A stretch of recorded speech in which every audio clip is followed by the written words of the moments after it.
The key stuck the way old grief does, half in, half out, until I put my shoulder to the blue door and let the sea breeze carry me in. The house breathed like it remembered me. Linen curtains moving in the salt air, floorboards humming with summer heat, the faint, clean scent of lemon oil and sun-warmed pine. Somewhere down the block, a gull argued with the sky. Cape May sounded exactly like my childhood and nothing like my life in Boston. Thought you'd be here later, Dad said from the kitchen, voice clipped, as if punctuality could fix history. He didn't hug me. He adjusted his glasses and wiped a perfectly clean counter. Behind him a glass pitcher sweated. Iced tea, floating lemon moons, mint leaves gone dark in the cold. Traffic was light, I said. My voice landed too carefully, like I was trying not to break the afternoon. His gaze flicked to the overnight bag in my hand, then to the stairs that led to the attic door with the string on the knob. You don't have to start anything today. I came to rest, I lied, and both of us heard the lie settle like dust. The house kept talking, screen door rattling, fan tick-tick-ticking, the porch rope swing knocking once against its hook. I walked to the sink and let the tap run until the water turned cold enough to feel like a choice. I drank and watched sun paint the white porch rail the color of honey. What would you have done, I thought, if the only quiet place left was the place you abandoned? Ask the world for another kind of silence, or go back to the one that hurt less than the noise. Dad cleared his throat. Ellie left you a pie. Next door. She said to tell you she's around. Ellie's always around, I said and smiled because that was the point of friends like her. They tether you to a version of yourself you'd otherwise misplace. He nodded once. Thomas will come in the morning. For the attic. I looked up at the ceiling, faded white hairline cracks like mapping veins. You hired a contractor. You said you wanted the space, he said, as if wanting anything was suspect. It's hot up there. Not safe until we reinforce the joists. Mom painted up there, I said. He stared at the iced tea. Your mother painted everywhere. He took his glass to the porch without asking if I wanted one and sat in the old wicker chair that remembers all our arguments. I watched him from the threshold, the sun catching the silver in his hair, the ocean thrown wide and blue behind him like forgiveness he didn't know how to give. By late afternoon the heat settled into everything, my skin, the walls, the space between us. I carried my bag upstairs. Each step lifted more air, more dust, more memory. At the landing, I reached for the attic string. The little wooden ladder dropped with a tired sigh. Warmth slammed my face as I climbed. The air smelled like acrylic, cedar, and long-closed summers. Light fell in hard squares through the gable window, catching dust in a bloom of gold. Mom's old easel waited against the far wall. Canvas turned backward like a secret. A coffee tin sat under the sloped roof, the one she used for brushes and pennies. I knelt and shook it. Nothing but the sound of metal remembering other shapes. I crawled along the rafters, palms picking up grit, then a splinter, then a question. Why had she kept the attic locked the last years, when she had always left it open like a throat? The question found its answer in the soft give of a loose board. I pressed down and it rocked just a little, just enough. Heat prickled my neck. I slid my fingers under the edge and lifted. A gust of trapped air rose, cooked and sweet with paper and time. Deep in the cavity, something the size of a shoebox waited, wrapped in fabric I recognized even with my eyes full of dust. A square of my mother's summer dress, faded coral, tiny white cherries marching along the hem. The box resisted like guilt. I pulled it up into the square of light and sat cross-legged, breath loud in the thick air. My hand shook more than the house did. It wasn't locked. It was taped neatly with the kind of tape Dad used to label holiday bins. Attic, 1998. Lights, ornaments. On this tape, my mother's handwriting, slanted by the weight of hurry. For Isabel. Only when it's summer again. I closed my eyes and let the attic heat press into me until the memories arranged themselves in colors. Pale blue sky, peach light on her cheekbone, the green glass bottle she kept brushes in. I peeled the tape as if it had skin. Inside, envelopes. 10, 12, all the same cream stock. Some thin, some fat with extra paper. Some with tiny paint fingerprints along the edge, color ghosts, viridian, cadmium, ultramarine. I lifted the first envelope, the top one, the one that simply said, in a hand I could have traced in the dark, start here. Footsteps on the stairs below, then the soft creak of the attic ladder. Dad's head rose into the square of light. The heat hit him and he winced. "What are you doing?" he asked too quickly. He saw the box. He saw the fabric. He saw my face. I held the envelope like evidence. "She left these for me." He stood still long enough for the fan downstairs to tick through a dozen slow beats. "Isabel," he said finally, warning embedded in my name. "Did you know?" His gaze shifted to the far wall, to the turned canvas, to the gable window where a slice of the ocean kept flashing like a coin. "Your mother liked rituals." "That's not an answer." He climbed one step higher, then seemed to think better of it and stayed where his chin met the line of the floor. "Read them if you want," he said, and he tried to make it sound like permission, but it rang like surrender. "Why didn't you tell me?" "Because she asked me not to," he said. "Because you were gone. Because I'm not good at choosing which hurts less." I slid the letter from the envelope and set the box back in the shadow of the joists. The paper was thick, the edges feathery soft from age. My mother's handwriting spilled across the first page, smooth, certain, impatient with necessary margins. It began, the nickname she used when she wanted closeness without sentiment. "If you're reading this, you came back when I couldn't. I'm sorry for that. I'm writing in the attic because your father doesn't come up here anymore. Because the heat keeps the truth from shivering." I smiled despite the knot in my throat. It sounded exactly like her, tender and sharp. A woman who used honesty like a precision tool. "I need to tell you two things before the rest makes sense," the letter went on. 1. I loved you the whole time even when I looked like I didn't. 2. Love is bigger than marriage.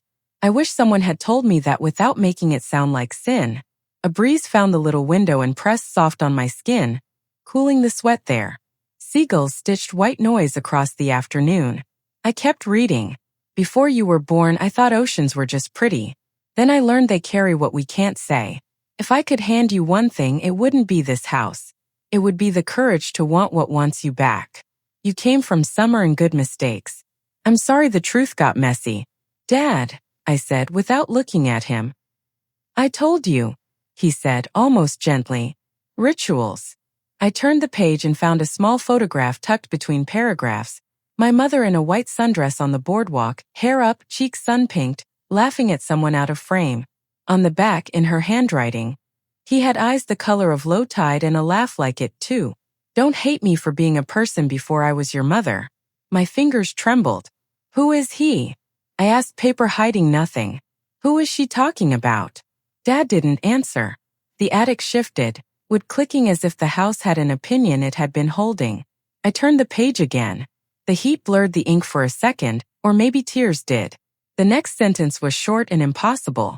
"His name was Jacob Marsh." I said it out loud so the house would have to keep it. Jacob Marsh. Dad's face changed in a way I had never seen. No anger, no denial, just a soft kind of grief that looked like weather passing through.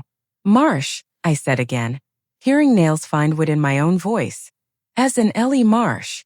He closed his eyes for one count, too. Her uncle. An entire summer rearranged itself inside my chest. Ellie's porch, Ellie's mother's laugh. The way our families braided and unbraided through holidays without ever quite tying knots. How many times had I looked at that family and thought nothing more complicated than love lives next door? I looked back to the letter.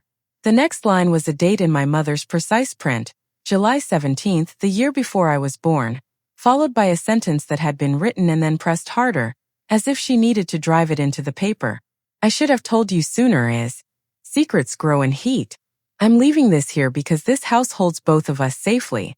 If you turn the canvas, you'll see the rest." I stared across the attic at the easel. The canvas faced the wall, a quiet refusal. Light reached for it and failed. Below us, the ocean hit the shore with a steady, unbothered rhythm, as if to say you can change the story as many times as you want. The tide won't mind. Dad stepped back from the hatch, one hand on the ladder, one hand braced on the frame. "Maybe that's enough for today." I stood. The floorboards answered. Summer pressed a palm to my back and moved me forward 2 steps, 3. I hooked my fingers over the top of the canvas and felt paint under the raw edge.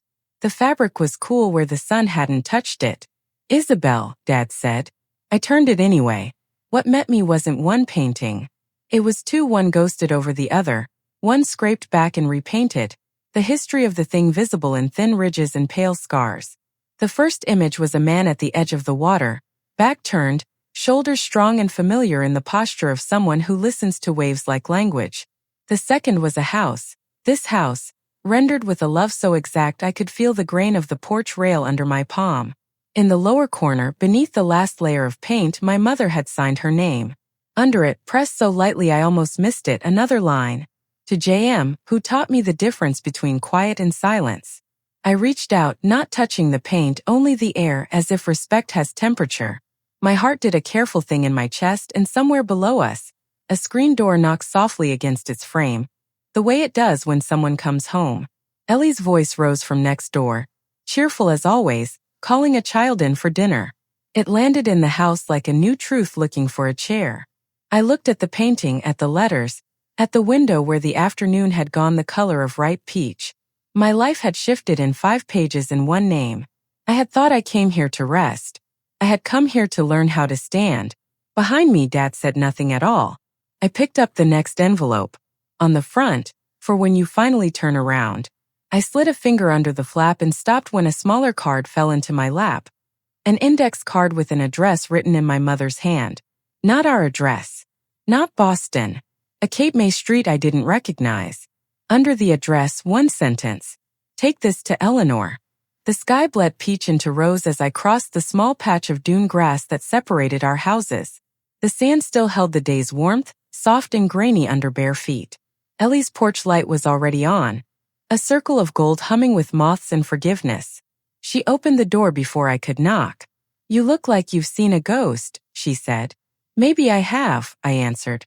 Her eyes searched my face. How long's it been? 15 years.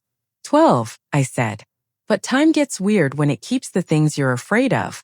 The smell of cinnamon and salt butter drifted from the kitchen. A child's laughter, her son Noah, floated down the hall high and bright as a gull call. The house felt alive in the way mine didn't yet. I handed her the index card. Recognize this address? Ellie frowned, tracing the writing with her thumb. That's my grandparents' old place. Abandoned since Uncle Jacob disappeared. Her voice snagged slightly on the word disappeared. He didn't just disappear, I said quietly. My mother wrote about him. Ellie froze. Wrote what? That she loved him. The words hung between us, heavy but clean, like a truth that had been underwater too long. Ellie stepped back until her shoulder hit the doorframe. Your mom and my uncle? I nodded. Before she married my dad. Before either of us existed. She rubbed her temple. No one ever told me that. My family said Jacob ran off after a scandal at the marina. Money missing. A woman involved. A woman like my mother, I said. The air thickened with something unsaid. We were standing in a doorway, literally between 2 houses, 2 generations, 2 halves of a lie. I don't blame her, Ellie said finally, surprising me. Cape May eats secrets. My mom used to say the salt gets into everything. It preserves what should decay. I looked at her, really looked. The freckles, the faint lines of fatigue and kindness, the way she looked like someone who had learned to keep living in spite of what she knew. Can I come by tomorrow? I asked. To see that house? She hesitated, then nodded. It's falling apart, but yeah, maybe the ghosts need company. Back in our kitchen, Dad was at the table with a crossword, pencil tapping a rhythm that meant avoidance. Ellie's uncle, I said. Did you know? His pencil stopped midair. What did your mother tell you? She didn't tell me. She wrote it. In letters she left in the attic. The pencil lowered slowly. Isabel, your mother was a complicated woman. That's what people say when they mean inconvenient. He sighed, looking older in the amber light. I didn't find out until after you were born. I forgave her because love isn't arithmetic.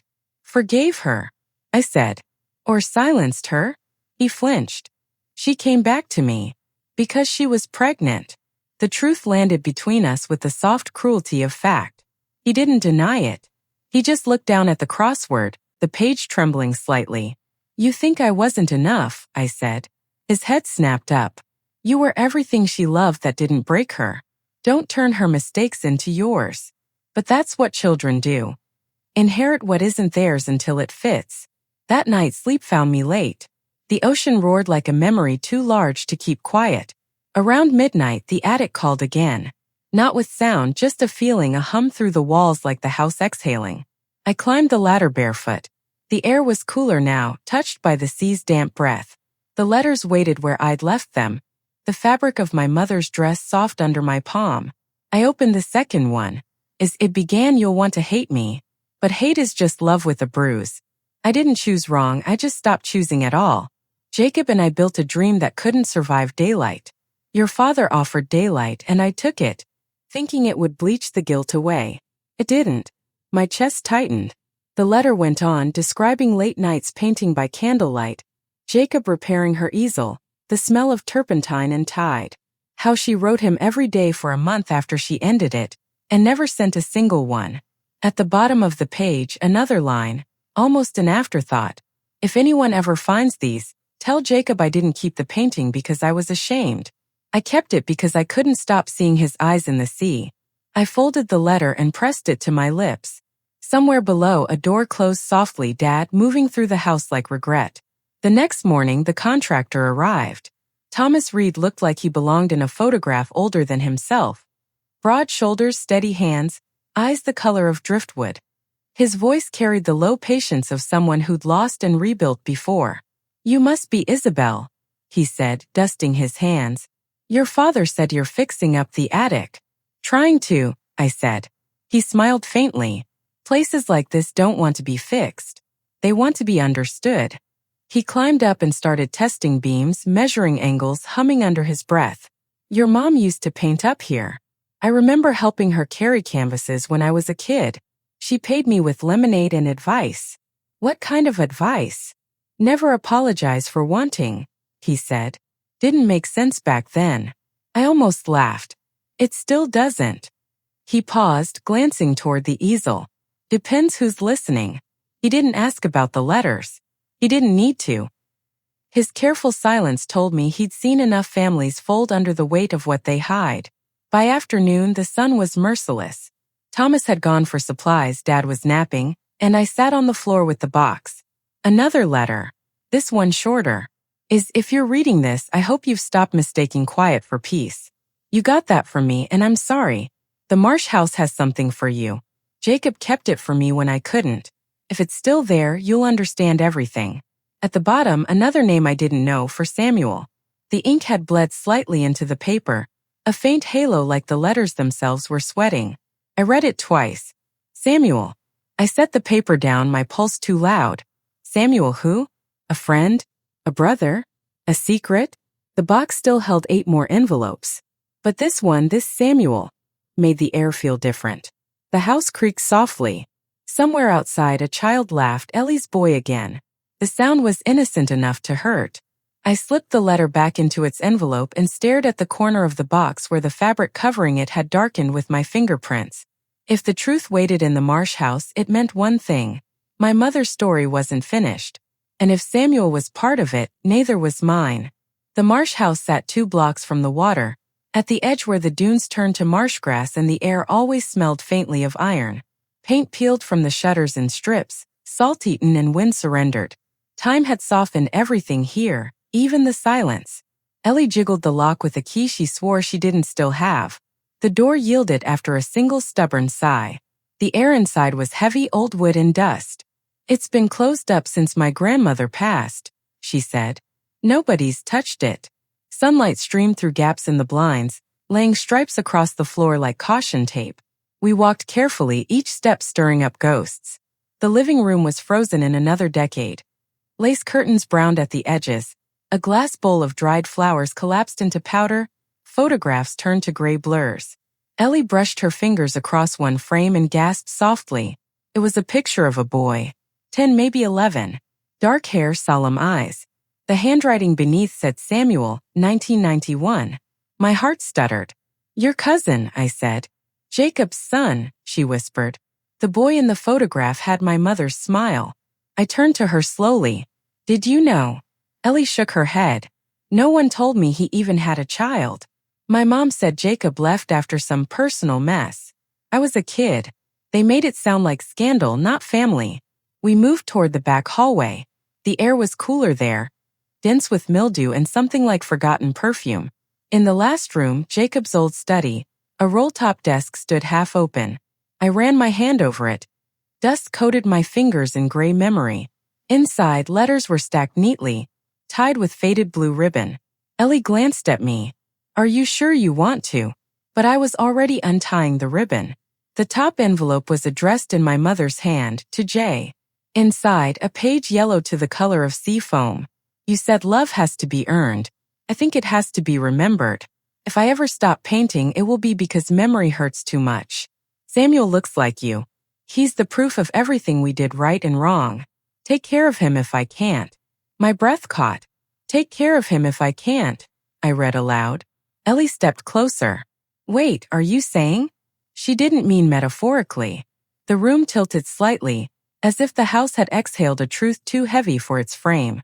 She meant literally. Ellie's eyes widened. "You think Samuel could be my half-brother?" I finished for her. The word tasted like salt and disbelief. We walked back in silence. The wind had picked up, bending the tall grass into waves. Halfway to my house, Ellie stopped. "If it's true your dad knew." "I know. You're going to ask him, aren't you?" "Yes." "Be careful," she said. "Men who protect their pride will burn anything that threatens it." I found him at the kitchen table again, same crossword, same pencil, same performance of calm. "You knew about Samuel." He didn't even pretend not to understand. "Where did you hear that name?" "In Mom's letters. And in the Marsh house." "She left him there, didn't she?" His pencil snapped in half. He looked up slowly, jaw tight. "You shouldn't have gone there."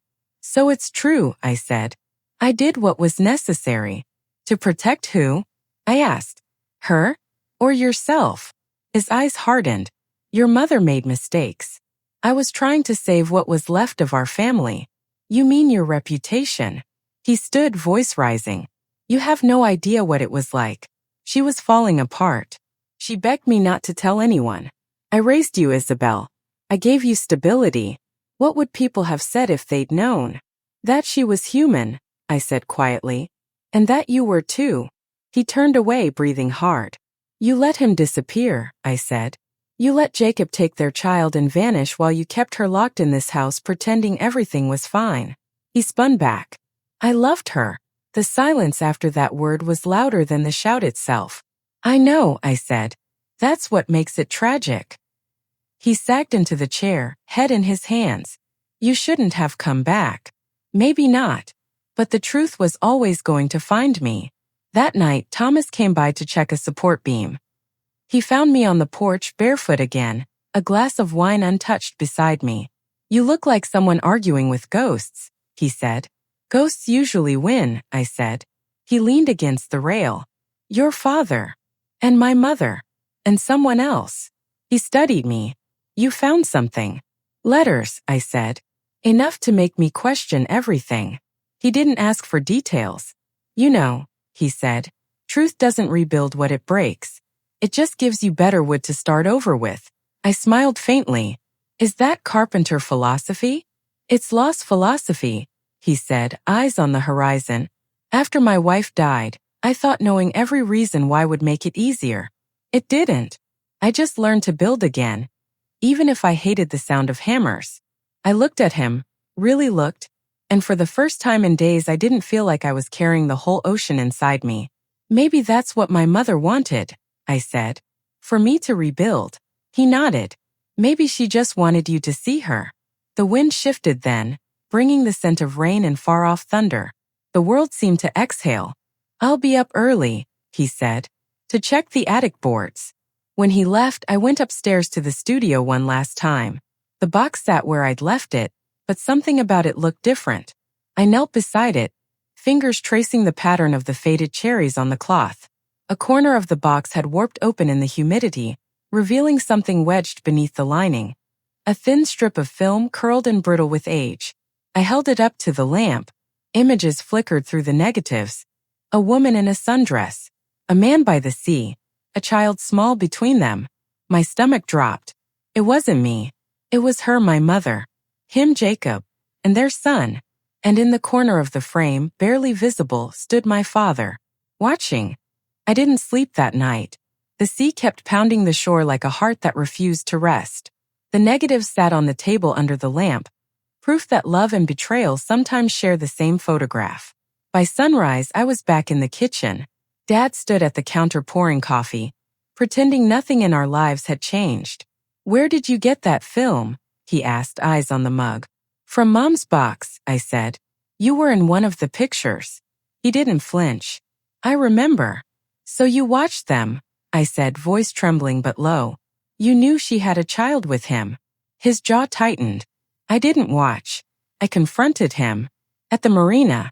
He left the next day with the boy. "She came home, and 2 weeks later she stopped painting." "Why didn't you tell me?" He exhaled, shoulders sinking. "Because she made me promise not to. Because you made her feel ashamed." He looked at me sharply. "I made her feel safe." "Safe people don't burn letters," I said. His face froze. "What did you say?" I stepped closer, the morning light slicing between us through the kitchen blinds. "I know about the missing letters. She mentioned them. One for me, one for Samuel. You destroyed them." "I didn't destroy them," he said carefully. "I kept them from you." "Where?" He hesitated. "The fireplace." I moved past him fast before he could stop me. The hearth smelled of salt and smoke even though no one had lit a fire in months. I knelt, reaching into the ash box. The first thing my hand touched was paper, blackened edges but whole enough to matter. I laid it gently on the floor, brushing away soot. A few lines survived, faint but legible. If you ever have to choose between protecting someone and telling them the truth, choose truth. Protection is just a prettier word for control. The air left my body like a wave receding. I looked up at him. She knew. She knew what you were doing. She didn't understand, he said. I was trying to hold us together. At the cost of her, I said softly. He turned away, voice cracking. I couldn't lose both of you. The words were small, broken, almost human. For a long moment I couldn't speak. The anger that had carried me this far drained, leaving something quieter. Pity, maybe, or the ache of recognizing the child in your parent. I picked up the half-burned page. You already did. Later that morning, Thomas came by with his tool bag. When he saw the soot on my hands, he didn't ask. He just said, "What did you find?" "Pieces of her," I said. He nodded slowly, sitting on the step beside me. You know, sometimes when you sand down old wood, you find the original grain again. The part that remembers what it was before the varnish. I smiled faintly. You really like your metaphors, don't you? They're cheaper than therapy. I laughed, small but real. He glanced toward the ocean. So what now? I don't know, I said. She wanted me to find Samuel, but maybe that's not about him. Maybe it's about forgiving the part of her that didn't stay. Or the part of you that did, he said. I looked at him, at the patience in his face, at the quiet kindness there. You talk like you've been through this. He shrugged. We all have someone we forgave too late. A wind lifted through the dunes, carrying the smell of seagrass and thunder from far away. I felt the world exhale with me. That evening I walked the beach alone. The horizon had gone soft lavender, the tide gentle against my ankles. I brought the burned page with me, folded neatly in my pocket. At the edge of the surf I let it go. The paper caught a current and drifted out, the ink dissolving like forgiveness. When I turned back toward the dunes, I saw Dad standing by the boardwalk. Not approaching, not retreating, just there. Watching. He raised a hand, uncertain, almost shy. I nodded once. It was enough. We didn't need words. We had the sea between us, neutral, endless, and patient. That night I cleaned the attic. Every brush, every jar, every scrap of canvas. The air was cooler now, touched by the salt of the open window. I found one last letter at the bottom of the box. Sealed, untouched, marked only with the word home. I set it aside. Not yet. Some truths deserve a little more time to breathe. Instead, I sat by the easel and opened a new canvas. My mother's old paints waited, their caps rusted but still turning. I squeezed a line of cerulean onto the palette, mixed it with white until it matched the color of morning. The first stroke felt like permission. Maybe that's what justice really is. Not punishment, not balance, but the moment you stop waiting for someone else to free you. Downstairs, the phone rang once, then twice. I ignored it until Dad's voice called up the stairs. It's Ellie. I took the call. Her voice trembled. You need to come to my house. Now. What's wrong? It's about Samuel. The air in my lungs vanished. What about him? She swallowed hard. He's here. The sky had turned the color of pewter by the time I reached Ellie's porch. Storm light, that strange silver half-dark that makes everything feel like confession. Through the screen door I saw a man standing in the living room. Mid-40s, same eyes as my mother. The same hesitant posture I'd seen in old photographs of Jacob. Samuel. He turned when the door creaked. For a second, neither of us moved. I guess I don't need to ask who you are, he said quietly. I nodded, voice catching. You look like her. He smiled faintly. So do you. Ellie excused herself to the kitchen, leaving us suspended in a silence too fragile to break.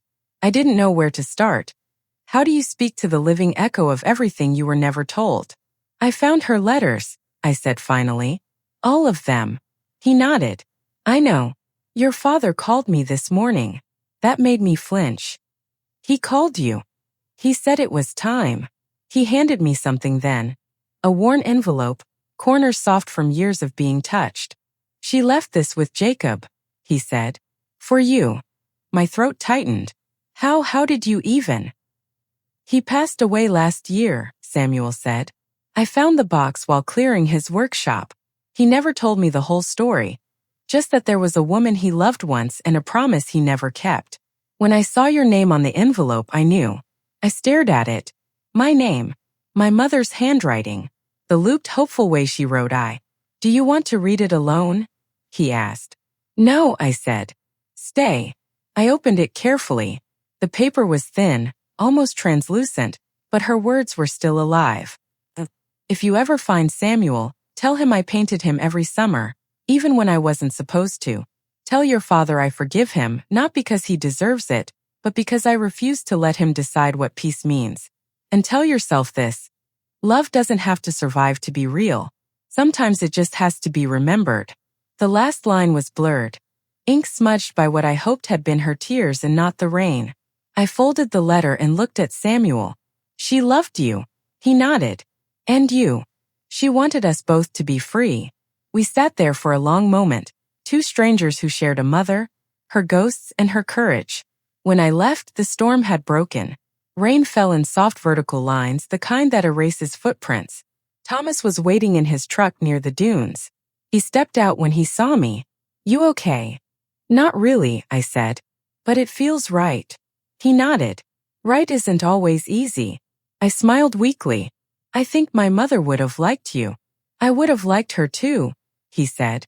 The thunder rolled somewhere offshore. A reminder that even storms move on. 2 weeks later, we buried what was left of her ashes near the dunes. Dad stood beside me, his hand shaking slightly when he placed a single white lily in the sand. He didn't speak. He didn't need to. His eyes said what his words never had. I'm sorry. Samuel stood across from us, Ellie and her boy between us like a bridge. When the tide came in, it carried the lily away. None of us tried to stop it. That evening, the house glowed. Thomas had replaced the broken attic window, and the ocean breeze moved freely again through the halls. I reopened the studio, hung one of my mother's unfinished canvases on the wall, and painted the last corner myself. Blue sky, 2 figures in the surf, and a third, a child running toward the light. It wasn't realism. It was memory forgiving itself. Downstairs, laughter spilled from the kitchen. Ellie, Samuel, Dad, and Thomas, an unlikely quartet bound by salt, loss, and survival. For the first time since I woke up in that house, it didn't feel haunted. It felt alive. I stepped outside. The sky was a pale gold ribbon over the water. I closed my eyes and breathed in the salt. And for the first time in years, I didn't feel like a daughter or a keeper of secrets. I felt like myself. 1 year later, the beach house had become a refuge. I taught writing workshops in the mornings, Thomas rebuilt half the porch, and Samuel helped restore the garden our mother once planted. Dad still came on weekends, older now, quieter, still learning how to say I love you in other ways. Sometimes I caught him watching the sea the way I used to, as if waiting for permission to start again. Maybe we all were. I kept my mother's last letter framed in the studio. Her handwriting still faded more each summer, as if even ink was meant to let go eventually. But her voice stayed. Every time the tide shifted, it whispered through the open window. Love doesn't have to survive to be real. What did you think of Isabel's story? Do you believe the truth always heals, or just exposes what was already broken? Tell me in the comments. Rate this story from 0 to 10. And don't forget to subscribe for the next tale of the Summer Chronicle. And don't miss the next story, because next time, we're going to Martha's Vineyard, where a bitter inheritance turns into poetic justice when two sisters reunite to claim the family estate. But one of them has already learned that the sharpest lawyer is truth itself.